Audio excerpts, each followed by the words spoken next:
Hello and welcome to Guy Cocker's video game podcast on the 27th of May 2013. I'm your host Guy Cocker and I'm joined once again by some of the biggest names in games media to pore over the week's news, discuss your feedback and give away some cool stuff. My first guest is staff writer for OXM UK. Her OXM profile page says she splits her time between playing games, writing about games and talking about games, and if she isn't doing that, she's reading comics. Please welcome to the show the lovely Aoife Wilson. Hello, hiya. How you doing, Aoife? Not too bad. It sounds like quite sad when you say it out loud. That's my time, but that pretty much is it. It's all games related, yeah, whatever you're doing, and unless it's comics.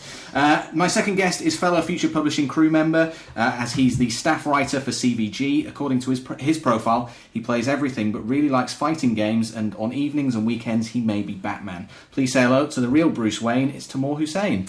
Hello. Which also rhymes. I figured out what I was reading it there. Tamoor, you're one of the most popular podcast guests we ever had when I was doing the GameSpot podcast. I honestly can't think of why. Someone tweeted me the other day saying, help them restart the GameSpot podcast. I can't help you with this. This has nothing to do with me. Well, thank you for joining me. My final guest for this edition of the show is a producer at ITM Productions, where he hosts and produces, among other things, their video game content. He's a fan of video games, comics, and Transformers, according to his Twitter page. So please welcome to the show, Laurie Blake. Hello. Hi, Laurie. Hi. Thanks very much for joining us. People can find your stuff over at ITN. You do a wide range of stuff. Yes.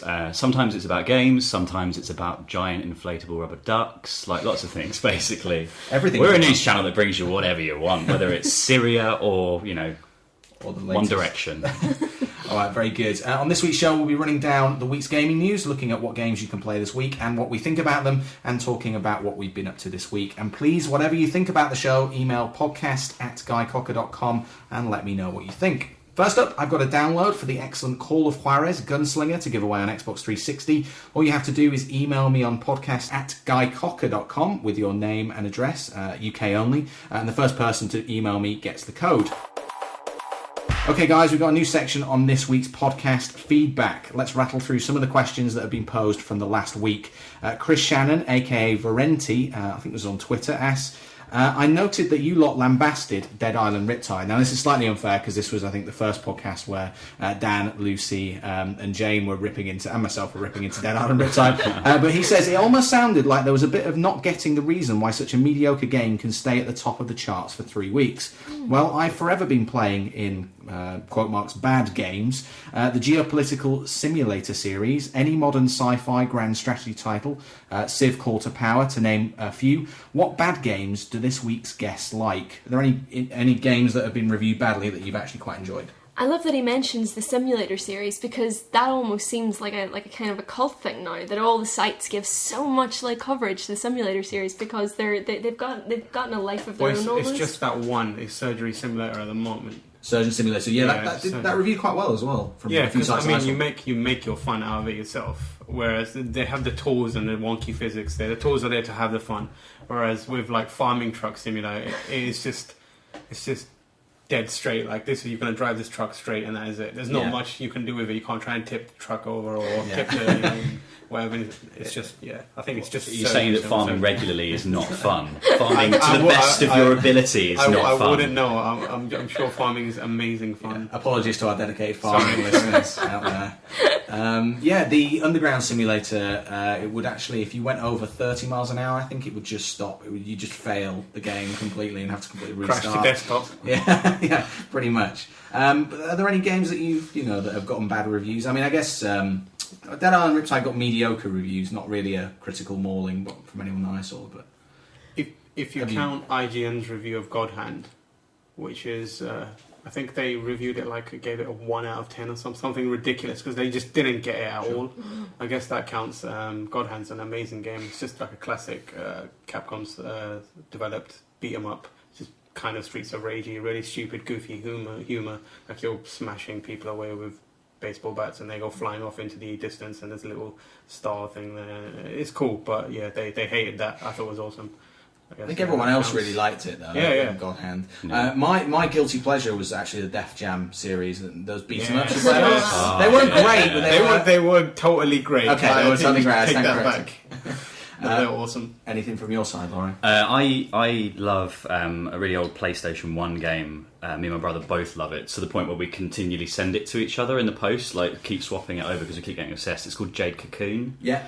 And it's we both got into it at the time that Pokemon was first coming out, and you're just obsessed for any game that was sort of like Pokemon but not quite Pokemon. And it's like you go into a forest and you collect a load of weird monsters, but it's got this really cool merging mechanic where you can take one monster and another monster, breed them together, and you get a hybrid, and they just come out more and more ridiculous and deformed as it goes on. It's not really the intention of the game, but you make your own fun, and it's just like, getting the most deformed monster is the key to it. So for you and your brother, that's the best. For me and my brother, it's like, it's game crack. Any for you, Aoife? Or have you played Dead Iron Riptide and have an opposite opinion? No, I actually haven't played Riptide, but the only sort of, I mean, I don't know if intentionally bad counts, but I mean, I just love Blood Dragon just for how, silly and crazy it was, and I think it got rather good reviews, I reckon, but it was just that sort of the hokey kind of 80s action stuff that I really loved. In terms of like badly reviewed games, I'm not sure. I think I loved Lollipop Chainsaw, even though it felt like I probably shouldn't. There were certain elements of it that you people weren't really allowed to like, and I just loved how tongue-in-cheek it was.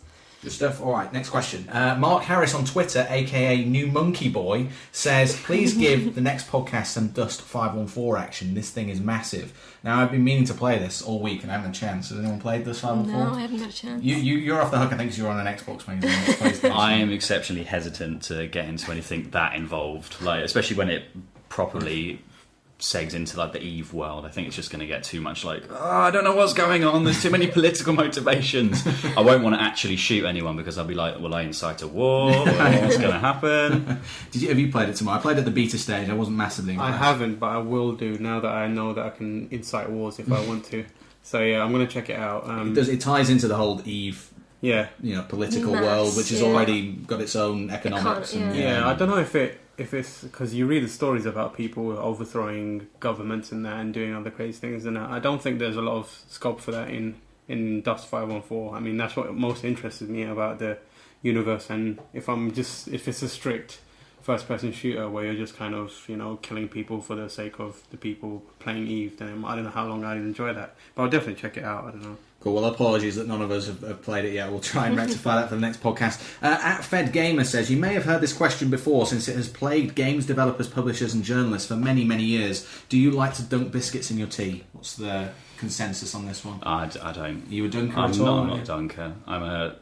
If you have one of those Stroop waffles that you get, the Dutch waffles, put them on top sometimes, they fall in. On top of your tea? You rest them on top to melt them a little bit. Yeah, that's about as close as I'll get. And then if they fall in, I will flip out.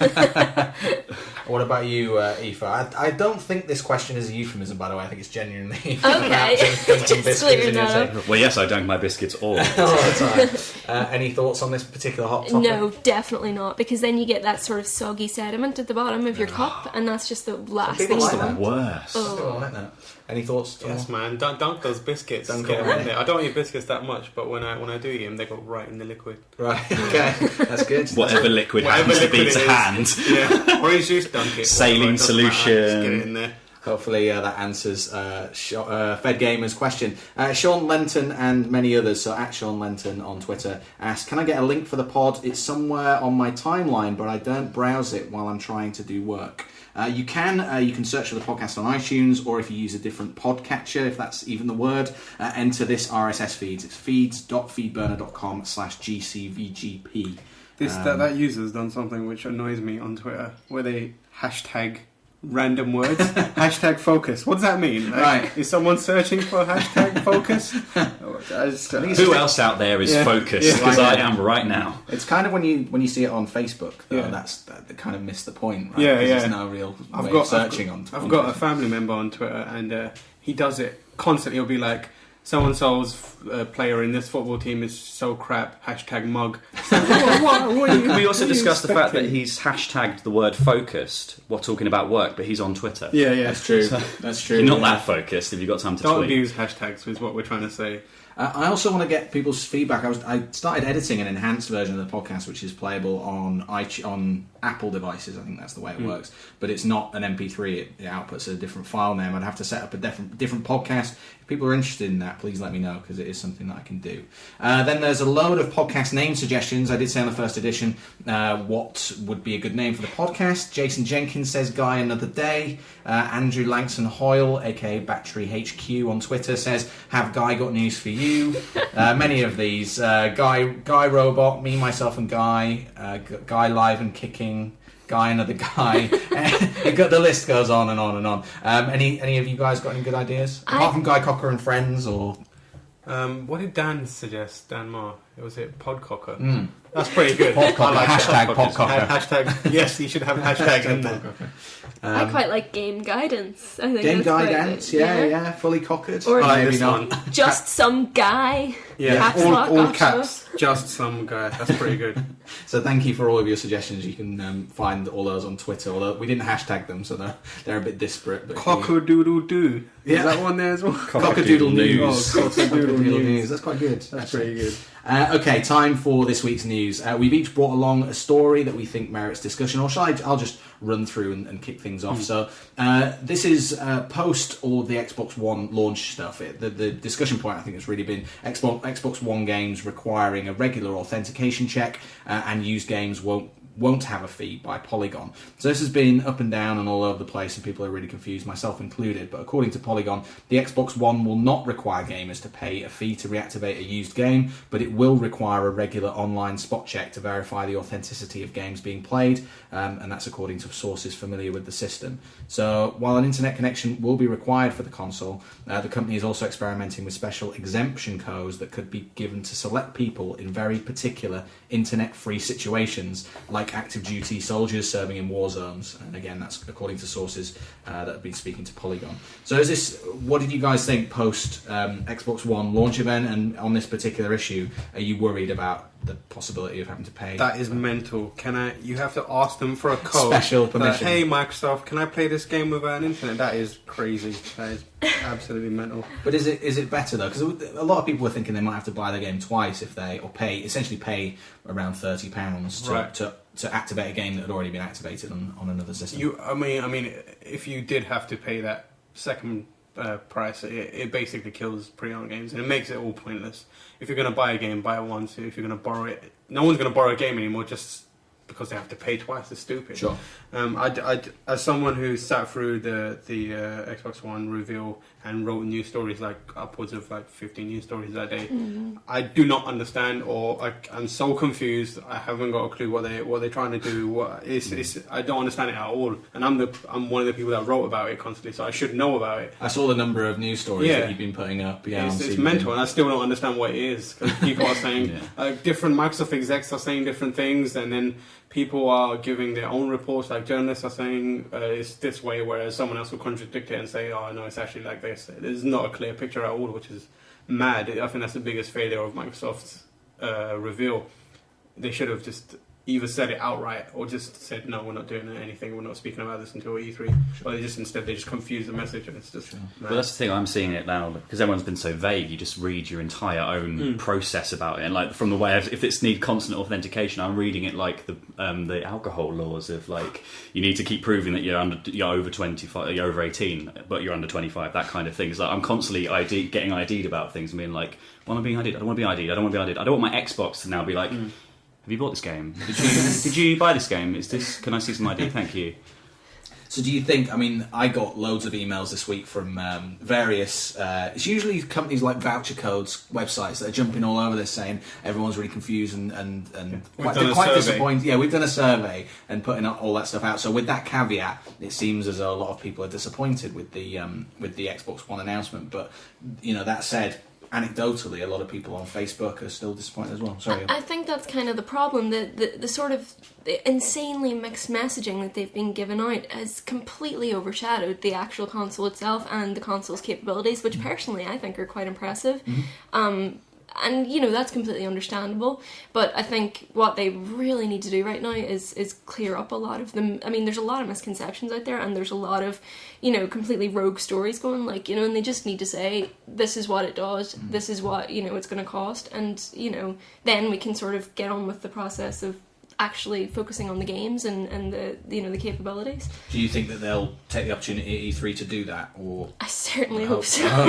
Definitely will. I mean, it's weird that the most confusing thing is how everyone's saying something different. Even Major Nelson comes along and he's like, actually, we haven't decided anything. So on top of people saying it's like this, it's like this, it's like this, we've got Major Nelson, who's basically the spokesperson, saying, actually, we haven't decided anything. Sure. We don't know what it's like. So, I mean, it's just ridiculous. Yeah. It's completely, it overshadows, like Aoife said, it overshadows the system as well. Sure. But you're excited from what you saw. Were you in Washington? No, John Hicks, our editor at OXM, was there on the ground, as it were. We were like, as Tamoor said, was watching the stream and relaying all the news as fast as we could. Sure. And yeah, even like, you know, as we were sort of like, you know, putting out these news stories, it was literally as we were like publishing them, new information was coming through that was directly contradicting what we were saying, and it was just like, oh, I just don't know what to run with here. And when you're in a news writing situation, newsroom, and you've written a story, and then someone shouts over something contradictory, and you're like, it just completely confuses everyone, because like, then I've got someone else writing you saying, no, actually it's like this. It's just it's just mad. Sure. But I don't think from what I saw of the Xbox One, I'm not that excited for it. I can understand why there would be appeal for what it can do, you know, the TV stuff, but I barely watch any TV as it is. I use Netflix, that's fine, but I don't need to hook it up to cable or anything like that. They showed absolutely nothing in terms of games. No, and I mean, I think that, you know, it's a shame as well, because they, you know, the TV stuff, as you say, you know, a lot of people will choose not to use that, and that's fine, but they kind of overshadowed, like, you know, it's cloud powered, and there's a lot of sort of potential there for games in the future, and then, you know, the things that then you connect to sound like it could be pretty incredible. As long as it's not watching you all of the time. It's so special and so clever, it'll watch your skin. That's my biggest concern, is that it's just going to be watching me when I'm just, you know, bumming about my house, doing nothing in particular. If it's on all the time and just glaring at you. Right, feeding back your biscuit dunking habits to Microsoft, who will then create some kind of Kinect biscuit dunking game where you have to rescue a biscuit from the bottom of your teacup. That'd be awesome. Okay, that'd be really boring for you guys, because you don't dunk your biscuits, so you just be holding the biscuit. Whereas me, I'll just be like hammering biscuits into a cup all day long. I'm winning! Okay, next news story. Peter Molyneux finally reveals what's inside the cube. This is by Eurogamer. It turns out that the prize inside that massive cube, which was Curiosity, I think it was Android and iOS app, is the opportunity to be the god of all players in 22can's Kickstarter-funded God game Project Goddess. The winner will dictate the game rules and receive a cut of all the money made by the game. 22can's Peter Molyneux was tweeting live as the last layer of the Curiosity Cube, which players have collaboratively pecked away at since the 6th of November 2012, disappeared, and the fledgling game studio made contact with the winner, who is Brian Henderson from Edinburgh. It's not in the story, but I think he's only 18 years old. So this guy is going to be the god of 22can's next game, Project Goddess. What do we think? Everyone covered this game when it first came out, but sort of interest waned a little bit. I'm amazed they actually got to the end of it after months and months of tapping away. And it was literally just an advert for their next game. It was like the most elaborate advert. I think it's interesting that he gets a cut of the money that made by that game. I think it's quite a cool prize, but I mean, it might as well have just been like a big IOU at the end with Peter Molyneux's face on it saying IOU one good surprise. It could be dangerous. I mean, if he's an 18-year-old and some old guy comes along and tells you you're going to be God, he's probably going to power trip like crazy from now on. Crazy. We're going to give you money constantly and you're going to be a god in this game. I'd quite like to know how much time he actually spent tapping. Like, wouldn't it be amazing if he just joined in 5 minutes towards the end? Just got there. Incredible.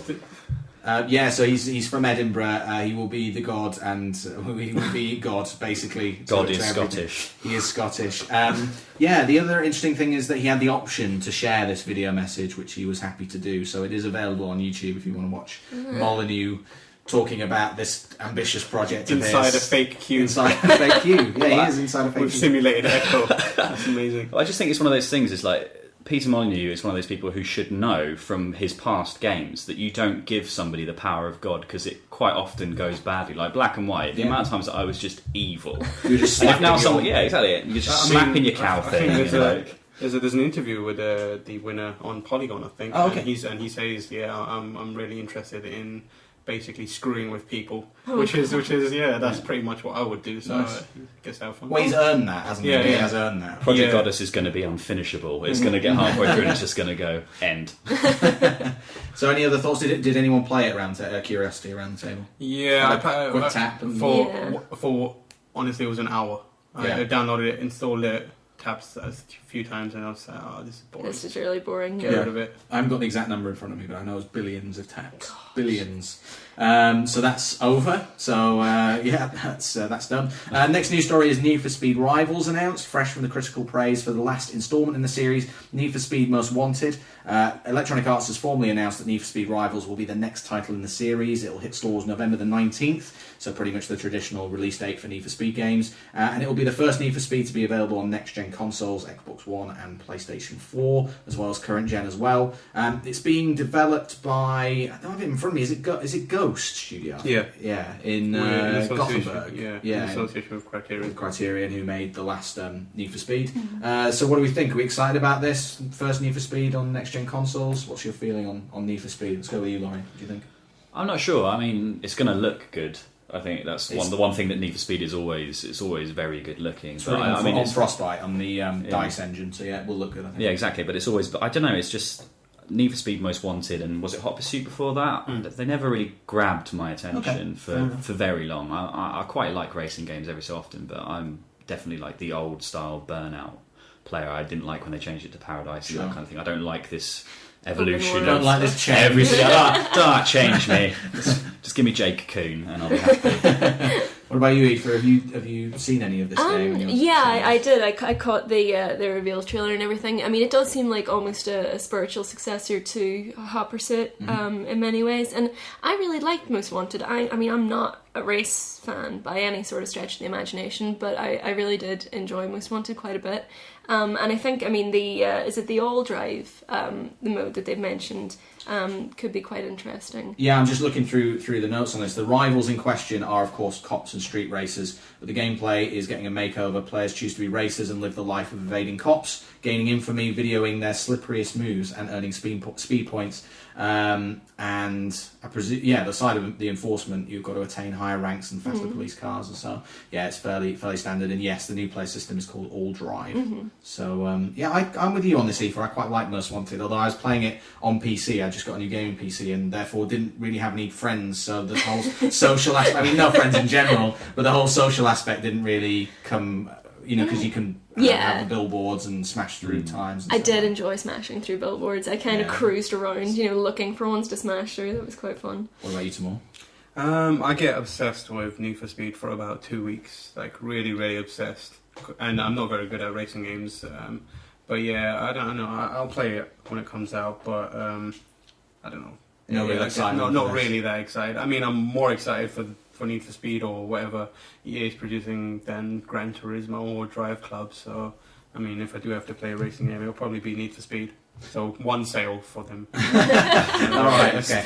Other than that, it's been a fairly quiet week for news apart from the Xbox One announcement. We talked about it already, but where are you guys at now with the lay of the land? I mean, Aoife, you're on an Xbox magazine. I mean, what do you think about Xbox One? You're probably closest to it. It's brilliant. No, come on. No, I mean, I can completely appreciate everyone's sort of hesitance with it at the moment. I mean, I think that once the sort of fog of miscommunication around it clears up, people will sort of be allowed to appreciate the console a bit more. And I think that, when we get closer to E3 and, obviously it's all about the games, and that's kind of what Xbox have been saying. Once they get there and they can, reveal whatever games they're working on. I mean, 15 exclusives and 8 new IPs, that's nothing to be sniffed at, and if they can come through on that, I think that people's minds can be changed about it. One of those exclusive is probably like Connect T dunking, and Connect Sports 2.0. And the other 7 are TV shows. These are all so cynical. I know, I sense a bit of cynicism. What do you think, Laurie? I'm not actually cynical. I just think it's, at the moment, they have...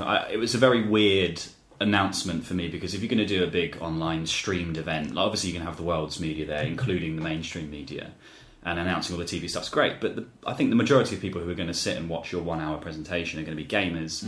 They're going to want games, and I just think it's just a bad choice of phrasing, almost like this is what we've chosen to show you. It's not the best choice. 100%. Yeah. However, I think the idea of having the one box that does everything is a brilliant idea. I think that's the way that everything is trying to go. That's the way everyone is going to, except Nintendo. Everyone is going to go that way quite quickly. And I think that's ideal, because I prefer not to change different consoles all the time and keep switching things. I would love to have everything in one place. I'm just on Kotaku on my laptop now, and a TV host and industry pundit, Jeff Keighley, has said on tonight's Bonus Round TV that according to his sources, Sony is looking at some form of digital rights management for the sale of used games as well. So this is not something, in the interest of balance, this isn't something. CEX are having squeaky bum time. That's the thing, right? They're gonna. I think that what's gonna business model is what's gonna happen at E3 is they're gonna cross over. So Xbox is gonna focus on the games, and we're gonna hear more about what the PS4 console does in terms of. I mean, Xbox was a lot more upfront about certain things, but not explanatory enough about them. So when it comes down to it, I think they'll be possibly on a more even pegging. Well, Xbox just suffered the leaks, didn't it? I think that's the thing. Like all these kind of little side notes about the pre-owned and things leaked out beforehand, so they kind of had to bring it up to some degree because everyone was expecting it, and otherwise everyone would take it even further out of context. Tamoor, just to again, in the interest of fairness, am I right in thinking you're a Nintendo fan?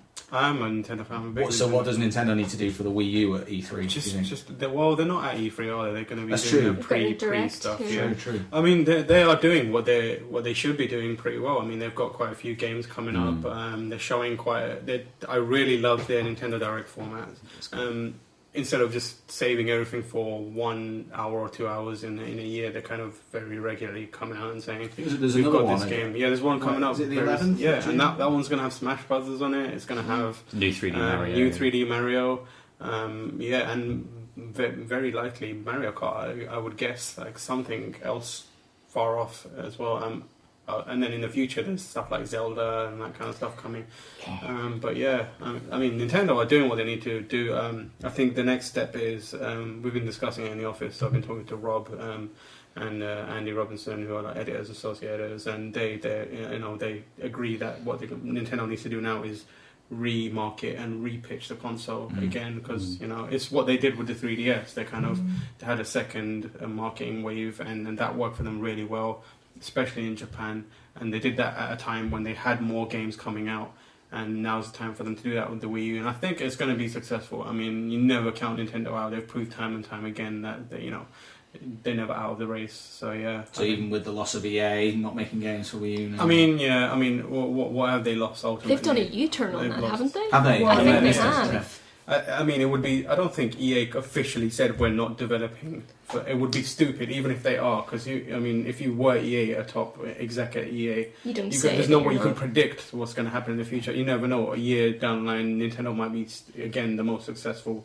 console again. So you wouldn't say no, we're not developing for that. Wasn't it one of their EA Sports developers that came out and said Nintendo's dead in the water, and then one of their higher ups said that we don't have anything currently in development for Wii U. Which is fine, because I don't know if you played the 3DS or the Wii U versions of FIFA or anything. It's complete garbage. Like, if that's what you're going to produce for it, keep it. It's fine. Don't need it. Yeah, and that guy who did tweet about Nintendo being dead in the water had to take down those tweets very quickly. So, Well, I think it is quite remarkable what Nintendo's done with the 3DS, the turnaround on that, because it's now, like, for me, it's my most played console at the moment. I'm on it all the time, taking it everywhere with me, like playing it when I'm sat in front of my other consoles at home, being like, I'm just going to play the 3DS, I'm not going to turn on the TV. Well, we'll talk about what you've been playing in a second. That's a nice segue. But that's it for this week's news. For more on these stories, check out this episode's running order document. There will be a link in the podcast description. This week, I attended the London launch event for The Last of Us and caught up with the game's director, Bruce Straley, to find out what we're going to expect from the game. Okay, I'm joined by Bruce Straley, who is the game director for Naughty Dog's upcoming PlayStation 3 title, The Last of Us. Bruce, welcome. Thanks for being here. So you're doing the London tour. The game is complete at this stage. Tell us, what was it like working on the follow-up to Uncharted 2? Obviously, high expectations. Panic, frustration, joy, elation, struggle. It was a roller coaster. Naughty Dog has really set the bar very high with Uncharted. We were availed the opportunity to create a new IP, and that's no easy feat. But at the same time, it's extraordinarily gratifying and humbling, and it's a joyful experience to have the backing of Sony and to have Naughty Dog give us, Neil and myself, the flexibility to say, okay, well, what do you as gamers want to play, and what do you as developers think that we can make? And then using all of Naughty Dog's experience and talent and say, like, okay, we think we can do something that will truly stun the industry. We think that we have another opportunity to create something special here with these ideas. Now we just have to execute. Okay. I mean, the focus for the London event was really talking about the sort of science and technology behind the game, and obviously the potential outbreak and the post-apocalyptic future that games and filmmakers are obviously drawn to. Can you tell us a little bit about setting that tone and using those advisors to bring that to the game? Well, the advisors are just here for the event to sort of back up what we did a lot of studying to create the world back at Naughty Dog.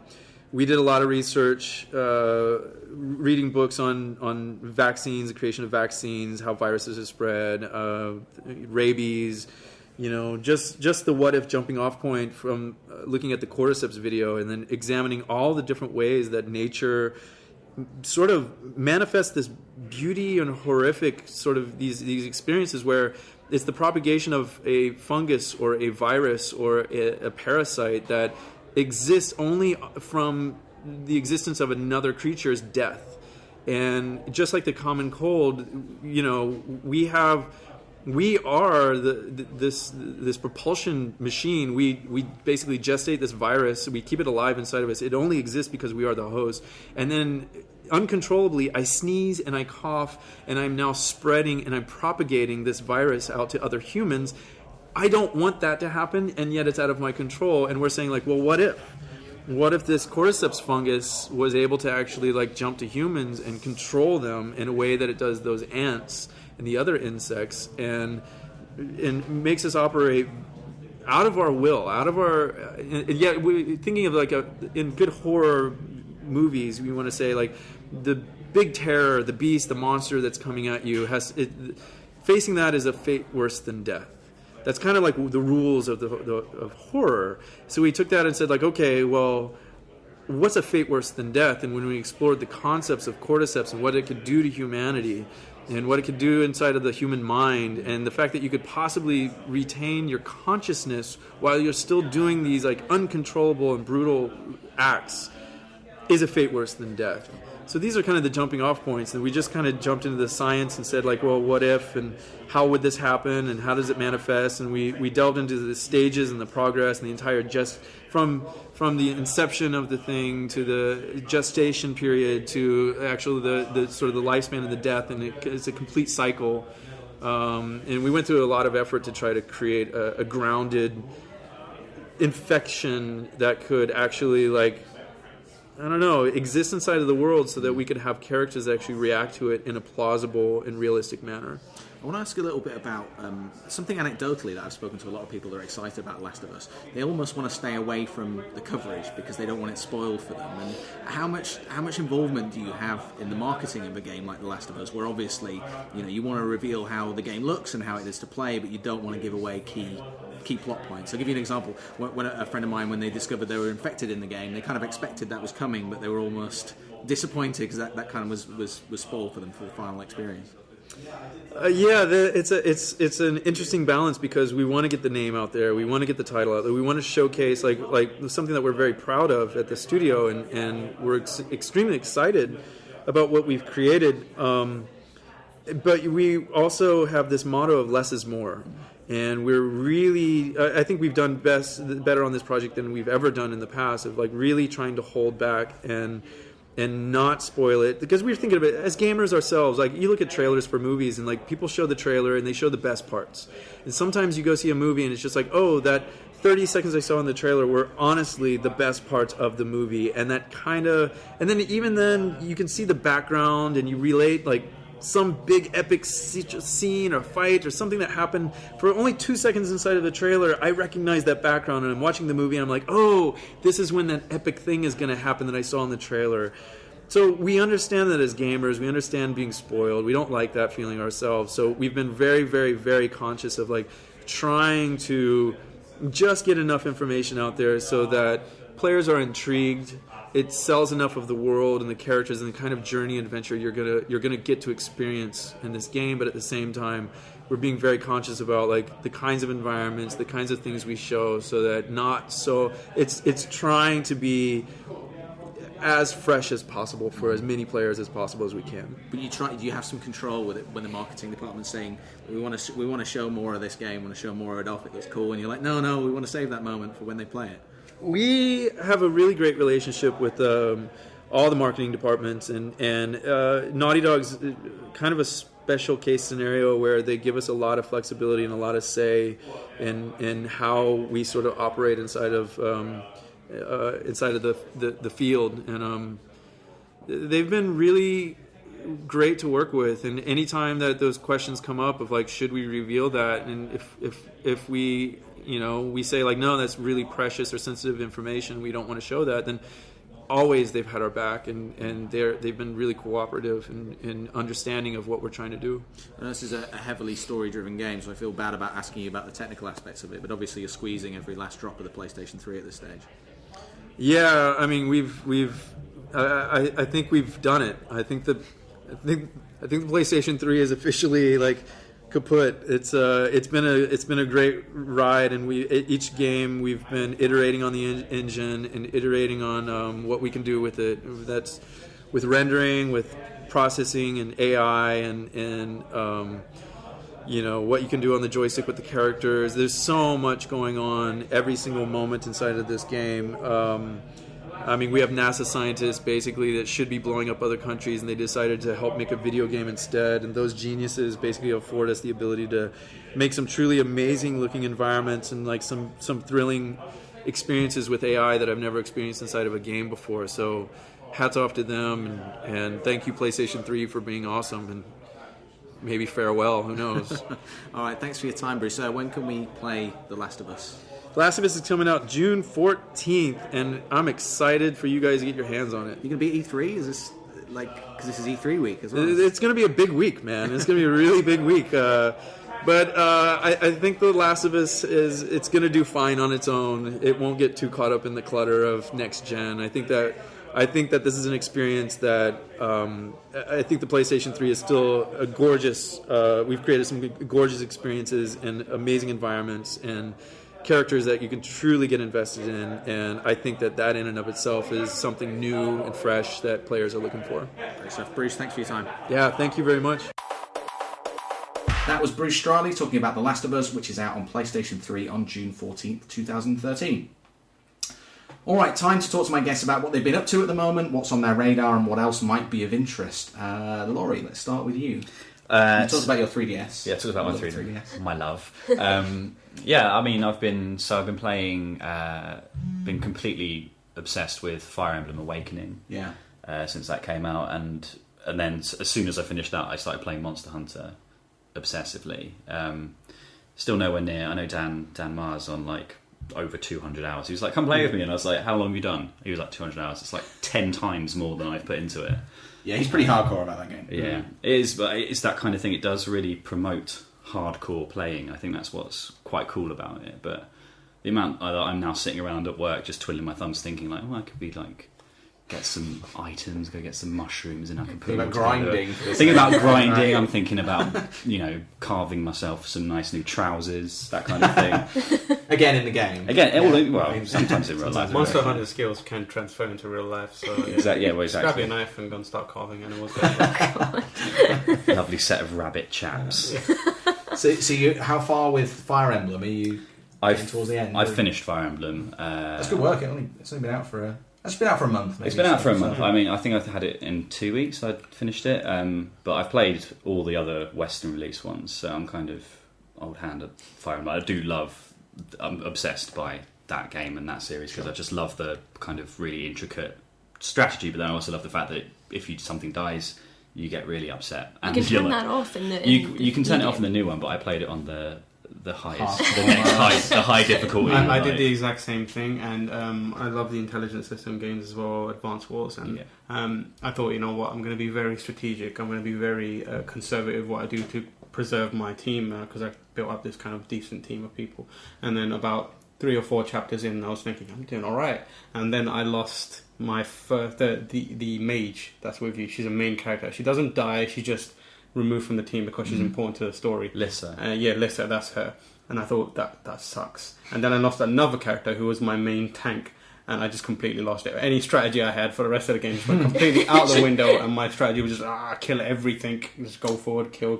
So you actually carried on playing once somebody died? Yeah, Because I'm ashamed to admit, I always soft reset, and I'd be like, I'm going to perfect, because I actually literally can't bear it. I have to be like, this person has to I'm be. not going to lie, there's one character which died during about halfway through Virion. He's the archer, yeah.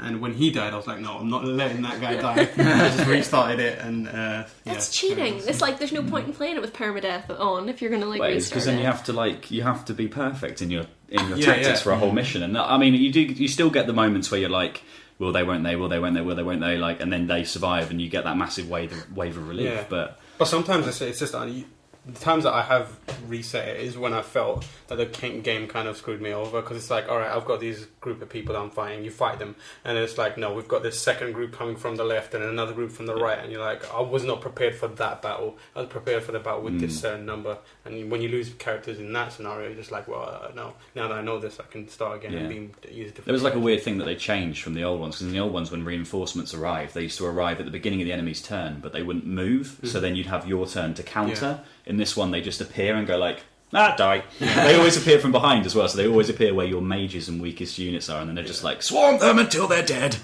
I'm also sensing the emotional connection that you guys have to these characters, so I think there's some element of that. Yeah. There. Who did your avatar marry? I don't think he married anyone. He's a I can't lone remember. wolf. I don't remember. He was a lone soldier. Bachelor. Yeah, I can't remember. I called him Grey. So he's just like in the middle, completely uninteresting in every way. Bland, Captain Bland. Captain Bland. That's who he was. Yeah. I'm wishing that I had. I was reviewing the Fire Emblem 3DS XL for someone, and it's not here. And I wish I had it to show you guys. It's quite nice. You wouldn't. Wouldn't have it back. You wouldn't get it back. And are you looking forward to anything in particular? I mean, I know Animal Crossing is coming up because I've been playing it. I really am looking forward to Animal Crossing. So I skipped out on the Wii one because I was a bit heartbroken after I turned my DS one off for a while. Went back to it after a month, and my town was covered in weeds, and all my plants were dead, and I was like, I can't bear this. Can't be bothered. The amount of gardening that I need to do here is beyond me, so I never went back to it. And also because all the animals in your town start turning against you a little bit, being like, I think you're a rubbish mayor. You haven't been around for like ages, and it's like, I know, I'm busy, I've got another life, I'm living too. How dare you? Yeah, I'm sitting at work. I sit next to the official Nintendo magazine, and they have like sessions where they play it. And I've got Chris Scullion, who is part of CVG, and he's doing a running diary of it called Adventures in Bumtown or something like that, which is quite good. But I've been keeping an eye on Matt Castle, who's one of the editors on official Nintendo, and he's created like this horrible town where he's basically like put cement over every bit of green part of it. He's just created this horrible battlefield. Dystopian, and it's just amazing. Milton Keynes Stuff like that is really, really intriguing, and I'm looking forward to I don't really get the appeal of Animal Crossing. I can't really get my head around it. Like, it's weird. Those things that seem like it's just way too much stress and drama. It actually becomes really addictive. It's only Nintendo can do it. I think it's that micromanagement. It's still not. It's not out till is it next week or 14th? Oh wow! So it's still a bit of time. So we can't officially really sort of review it or talk about it. But it's very similar to the old style. We can kind of talk about it a little bit because it's out in Japan. I suppose. So like, I mean, it's they've been doing this really weird because you can share bits of your town with people. Like you can, when you pass people with Street Pass, it will share your house with them. I think. And people in Japan, there was a big meme a while ago with people doing like the creepiest room that they could conjure. Like, so you would go into like the basement, and it would be all red lighting and just like a giant teddy bear and then a knife. And that was it. Or like you'd go in and all the toys were facing the wall, and then on the wall was just a picture with like a bloody smeared face that they'd drawn. That's brilliant. There's it's been sent out to the press, and there's a Facebook group which I think a few future journalists are on. And I was trying to remember who had Bumtown. I thought it was Gab Murphy. It does sound like Gab's handiwork. So Gab is Aoife's video producer, and just generally a video producer out there. It's Chris over on Chris He's got Bumtown. That's his one. I think Matt Costner's one's called Awesome Town or something like that. It's something he really regrets naming it based on what it is now. Yeah, because that's it now. Cool Town, I think it is. Cool Town, yeah. Yeah, because once you've named it, that's you can't go change back. that. What about you, Aoife? What are you playing at the moment, or doing in general? What have I been doing? Well, it's been a busy old week, as you can imagine. It was Xbox One, and it's also OXM's 100th issue coming up. So it's an exciting time. But apart from that, I think everyone around this table, apart from yourself, Gav, we were at the Zelda. Concert this week, which was incredible. Yeah, I saw the photos. It was a good night. We'd been to the 25th anniversary Zelda concert, so we kind of knew what to expect. But it was a lot of new music, and they kind of surprised everyone at the end. There was a Majora's Mask arrangement, which was amazing. Yeah, cool. It was really good. It was just such a good night. Where was this? Where it was at Hammersmith. Hammersmith Palace. I mean, it's just incredible. It's there's something special about sort of listening to the music that you kind of grew up with, and sort of like, I mean, Ocarina of Time was one of those games for me that riding out onto Hyrule Field for the first time and hearing that music, it was like, oh my god, I can go anywhere and do anything. It was just one of those moments that really define your sort of gaming experience. And to hear that from a live orchestra. I've been to video games live, and it was really good. Yeah. Distant Worlds is another one I really want to go to. Yeah, I don't know how much of the current Final Fantasy music that I want to hear live. Oh no, well, not so much. Directly. But the Zelda concert was amazing. I didn't go to the 25th anniversary one. I've just been to this one, and I got the tickets. Someone gave me the tickets that day, 2 tickets, and I rushed home to grab my younger brother, who's a massive Zelda fan, even though he didn't play Ocarina of Time when it came out. He was way too young, but he was like, he's studying for exams right now, so I kind of grabbed him and took him there for the evening, and he was just mind blown the entire time. It was amazing. It was good. I mean, it was one of those nights you can tell everyone's like so into it, because like, you know, the crowd were really pumped up and cheering in all the right places, but as soon as the music started, it was just like deathly quiet. It was quite a few different age ranges there. It was nice. It was really diverse, actually. There were, you know, really young kids, there were really old sort of Zelda fans, there were people in cosplay. It was just a really diverse audience, and it was really nice to see everyone sort of coming together and enjoying it. But apart from that, I've been playing this week Alan Wake. I went back to Alan Wake because of Remedy's sort of brief stint on the stage at the Xbox reveal. Yeah, it was really just Forza and Remedy's game. So their new game is Quantum Break. I think everyone sort of expected Alan Wake 2 to be revealed, but then Sam Lake actually put out a video on YouTube the day after explaining that although they want to do Alan Wake 2, they have to put the project on ice for the time being. He basically said nobody bought this. Essentially, Nobody bought Alan Wake 2. Well, the thing he is, said nobody bought it initially. At the time, because it sold over 3 million now. Yeah. It's one of those things that sort of slowly and steadily has been selling, and I really enjoyed it when it first came out. I mean, I reviewed it at the time, and it seems to really kind of divide people, because it is one of those ones. It's very clumsy, but I think it's almost intentionally in places. Like the writing it's very Stephen King. It's very like, you know, but I really enjoyed it, and I think that it's definitely, there's definitely room for a sequel. So you reviewed it and you're replaying it at the moment? I'm just replaying it, because it's along with the that video that Sam Lake did. They announced that they were doing a Humble Bundle, and it's also on it's on Xbox now for like £4.50, so it's almost rude not to. That's really crazy, yeah. And did you play American Nightmare as well? Because I finished Alan Wake, but I never played American Nightmare. I never played American Nightmare. No, actually, that's kind of next on my list, because I just finished the game again this morning. So I think I will give it a go. I remember it being quite a long game. I don't know, like.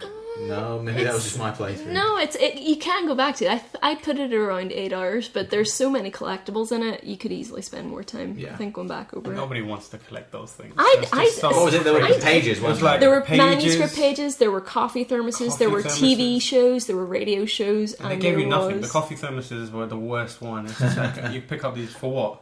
I did. You should be a little bit faster.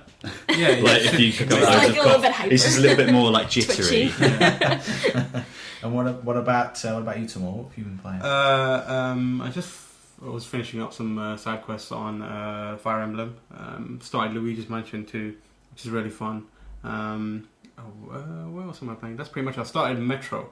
Last Light, yeah. which is really, really good. I'm enjoying that. It's quite linear as a shooter, which most games are, but I really like the atmosphere. It kind of reminds me of Half-Life and Metroid Prime and that kind of thing. But yeah, that is a Russian shooter, which is awesome. I love that. It's actually, I think it's Ukrainian developed, isn't it? Yeah. Just to get on a technicality, but it's definitely very, very Russian. But yeah, it's very, very. I love that style that they have. I think Metro 2033 it came out when I think Call of Duty Modern Warfare was out, or Black Ops, one of those. But everyone was just banging on about how much they like Call of Duty. Sure. Meanwhile, I was just like, everyone play this Metro game. It's really cool. Yeah, but Last Light, it seems to be getting the numbers it deserves, and it's getting a lot of praise and that kind of thing. Yeah. Well, especially after all that came out about the living conditions they had when they were working on it. The best thing about that was they replied and they said, they were just like, we've been doing this for ages. Right. It doesn't really make a difference. I thought there was some confusion over that. Were they actually working in smaller and basically sharing? They were working in conditions that are typical for that area. Right. But to the rest of the privileged world, it's just like, wow, how can you work like that? Whereas they're just like, yeah, we're fine. This is how we do it. Obviously, it would be better if we had your conditions. I mean, it was things like, what they could do with that. If they had electricity round the clock, imagine how good they could make a game. Right, true. What were you saying? No, I said it was things like they didn't have swivelly office chairs. They had folding chairs. Yeah. It was things like that. And also, I mean, the rolling power cuts, as you say, were kind of indicative of the area they were working in. So, but if they had proper working conditions, imagine what they could. What they could do, because it's a great looking game. Are you playing on Xbox? I'm playing on PC. I've just got a new, upgraded my PC, and it looks really nice. It looks very nice on PC. Yeah, it's got some. Those games have some amazing enemies. In the Metro 2033, there was a librarian enemy. It was really weird, like he would advance on you if you weren't making eye contact with him, and at the same time he's this really ugly looking giant monster, and if you look away from him he'd start advancing on you. It was really creepy. But in this game I've just found an enemy which are these scorpion things. I don't know if you've seen them, but the only way you can get them to back off is if you shine your flashlight on them. But they swarm at you like multiple, so you have to keep moving your flashlight around. It's exactly like that, but it just stresses you out when you're trying to back away and trying to keep these scorpion things away from you. Did you say it's like Alan Wake? No, like booze. Like booze. yeah, sorry. But also like Alan Wake. The flashlight, it's very, very good. Is there anything that's on your radar, you guys, that you're looking forward to? I can't think of anything at the moment. I'm still playing Persona 4 on PSP as PS Vita, sorry, and I've just got Persona 4 Arena, but I want to finish. Awesome. Yeah, I want to finish Persona 4 again before I start Arena, because the story continues. Yeah, it's canonical. It's actually a sequel. And I've got Monster Hunter on 3DS and Wii, but I'm going to be starting that. I'm going to be live streaming that because I play with my younger brother, who's a Monster Hunter savant. He's in his, I think the PSP one, he played for over about 600 hours. Oh my God. And it was absurd. Like, he's walking around going to conventions and just absolutely dominating everything, and he's got the amount of time he's spending there is worrying. Right. So what we're doing is I'm going to stream it on Wii U, and he's going to be like my companion on the 3DS. Oh, so it's going to be Is his hand now a withered claw? he used to have that's how he used to hold his PSP when he used to play. It's just he's got like a weird clawed thing. He's got three extra joints now. It's so messed up. And now he plays it, and it's on a. You can't play the Wii one because it's just 2 thumbs. He wants to put his whole hand all over it and use it like a keyboard. He just doesn't like it, so he's playing it on 3D. You can't even use a standard gamepad on the Wii U. I don't think so. I haven't messed with it.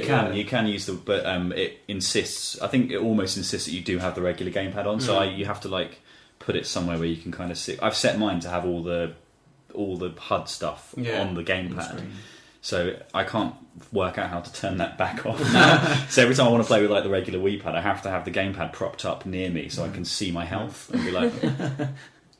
So that's big Monster Hunter fans here. Yeah, I'm surprised. It's one of those ones that's kind of everyone's getting into at the moment.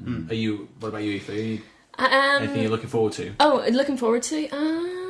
I'm quite looking forward to The Last of Us. Yes. I know you went to see it. But it's just one of those sort of games that obviously I haven't covered it in any sort of way, but it's I've been trying to avoid any sort of like story stuff as well, and I'm just looking forward to getting stuck in. It's one of those games where you want to avoid the spoilers. I think if you can. Anything on your radar, Laurie? I'm just waiting for Nintendo to send me Animal Crossing, and then I'm going to be happy and just do that for a while. Right. I think. I'm mainly looking forward to just E3 and all the announcements. I really want to see what Nintendo's got coming up, because because of getting my 3DS and having a Wii U and starting to get into all those kind of games on that, really back into that in a big way. So I really want to know, especially Smash Bros. Yeah. I really want to know about Smash Bros. A lot of people are hoping that they say that's going to be out this year, but I doubt it. I don't think very so. much doubt it. I'm also hoping they don't shove a load of Namco characters in. I know that's kind of like what some people are hoping for. I really don't want it. I really hope they don't just suddenly stick Heihachi in and Pac-Man. I don't. Why? What's your thing against Pac-Man? What's he done? It's more just like I don't know. I kind of didn't like Solid Snake and Sonic being in Brawl. I thought I like it kind of Sonic being pure. was completely unbalanced, but yeah. I mean, they've got Namco have got quite a few licenses which they could use. Like they've got Dragon Ball Z, One Piece, that kind of thing, which will probably put a lot of people off. But I'm well up for that. I mean, how many Smash Brothers games have we had with the same character roster for so long? But I think there's just so many older characters. I'd love to see like Mac, Little Mac from Punch Out become a character because he was a trophy in the last one, and there's a few different people that I think could just be promoted up into. But there's also characters. quite a few people that could just be completely kicked out of that roster. Like, who cares about Mr. Game and Watch and Ice Climbers? Falco. No, Ice Climbers and Game & Watch can stay because they're unique. I mean, it's the amount of palette swaps I think that need to go. We don't need they added Wolf to Brawl, and it's that's the same as Fox and Falco. We don't need three people who have the same final smash. Yeah. Okay, I want to just give a shout out to one event that's on next week here in London. I know John Hicks, your editor, Aoife, is taking part as well. The Games Journalism Debate at BAFTA. That's on Wednesday what's the date now?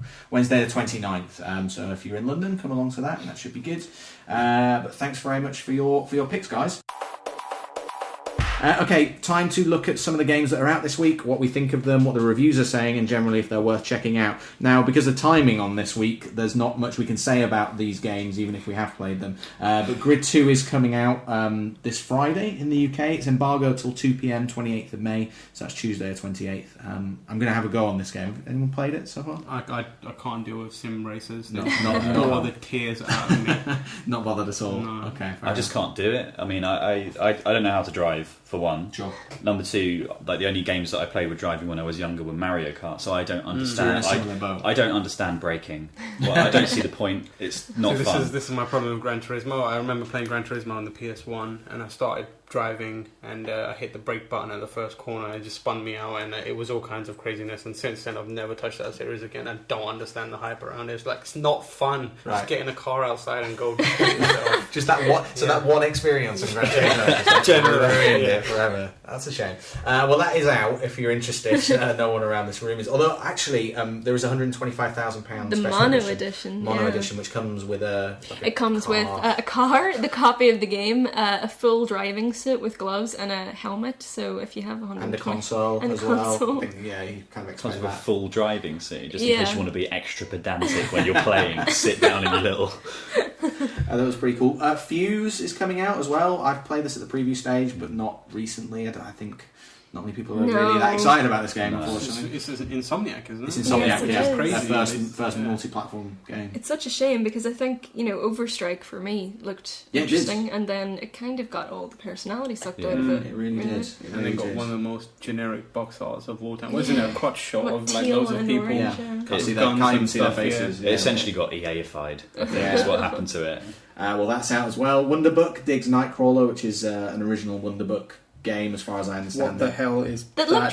looked really sweet. It looks kind of. It's a little bookworm. It's a little noir story. It looks really cool, I have to say. Yeah, Zero to be fair. people will buy that. Yeah, well, maybe. And then finally, Painkiller, Hell and Damnation. I'm kind of out of the loop on Painkiller games. I don't know. I played that. I streamed that for CVG. It was actually quite fun. It's just like a Quake style arcade shooter. They just keep sending it's enemies. Like Serious Sam and yeah, exactly, just like that. And it's okay. It's fun for a bit. I played it for about an hour. I had my fill. Don't think I'll be playing it again. But Okay. It is fun for people. I know there are people that are playing that constantly, that series, and trying to one up each other with scores. But yeah. Cool. Well, I'm sorry there wasn't a more exciting release slate for you guys this week. But yeah, you can check out reviews of those around the internet. All right, that's about it for this episode. All that remains to say is thanks to my guests, Aoife. Thank you. Aoife, where can we find more of your work and generally You can find thoughts and output? all of my thoughts and all of my write-ups on oxm.co.uk. And also in the magazine, which is on shelves across the country. And you're on Twitter as well? I am on Twitter. It's at Aoife Lockhart. which sounds like Tifa Lockhart. It does. Tamoor, what about yourself? Where can people find You you? can find me on CVG at cvg.co.uk. I'm Brand new shiny website as well. brand spanking new, built by 3 people. Looks amazing, does crazy things that we're still trying to figure out. And I think the other day they put an Easter egg in there, which is I'm not allowed to say what it is because it's Teaser. so people are gonna have to just go there and figure it out. Yeah. So what, you just play around with it and try and They find can, Easter eggs? like I said, they can do anything. Like, Okay. I'm not told. Those guys are just magicians as far as I'm Right. concerned. Like I can tell them put this Easter egg in there and they can do it. I think for the whole of the original website, if you looked at the source code on an error page, it had the "Why You Know" guy Right. on there in ASCII art, That's and amazing. no one ever found that, which is amazing. Yeah. But it still pleased the guys that made it, I'm sure. Yeah. Found I mean, I saw it. I found it by accident one time, and they were like, "Yeah, we put that there. Glad someone found it." And you were saying it's adaptive. It works. Yeah, it's on- adaptive. So it's the same website, same content based on regardless of what you're viewing it on. So if you just, go to the desktop site and start minimizing or shrinking the browser size, you'll see the whole site change and reform to get all that same content given to you on yours. So, yeah, it's magic. It's crazy. It's just magic. Every I don't day's a understand school it. day. Yeah. And you're on Twitter as well. Yeah, I'm on Twitter at Tamoor H. I've started a live streaming thing at home. That's twitch.tv/Tamoor H. I'm streaming random. I think that's Counter-Strike. I'm going to do Papers, Please soon. Which is awesome. How's your Dark Souls stream going? It's going okay. Because of the Xbox stuff and the site relaunch, I've been on a break for about 2 weeks. I'm completely new to Dark Souls, so I'm playing it with the audience, reviewers kind of helping me along and telling me what to do. They're basically my strategy guide. Yeah. So yeah, I've been doing that. But I think last week I got trolled pretty hard. They made me walk back to an old area where a boss the was asylum? awaiting. Oh, did you fall into the street? Yeah, exactly. Oh, I no. fell into a hole and there was a boss there, and they were just maniacally chuckling in the Twitter That's stream evil. and watching me trying to. Yeah. Good luck with that. Thanks. Are you going to play through to the end, do you think? Or? Yeah, and then Dark Souls, by then Dark Souls 2 will be out. Yeah, so I'll that's have true. to do that. That's that November? I can't. Is it I'm November? not sure if that has a. Does it have an It's going to be shown at I- E3, but yeah. it's I don't know if it has an official release date. And then finally, Laurie, what about your output and work? Most of my stuff at the moment will be on itn.co.uk, or you can go on YouTube and search Game On, and there will be some stuff there.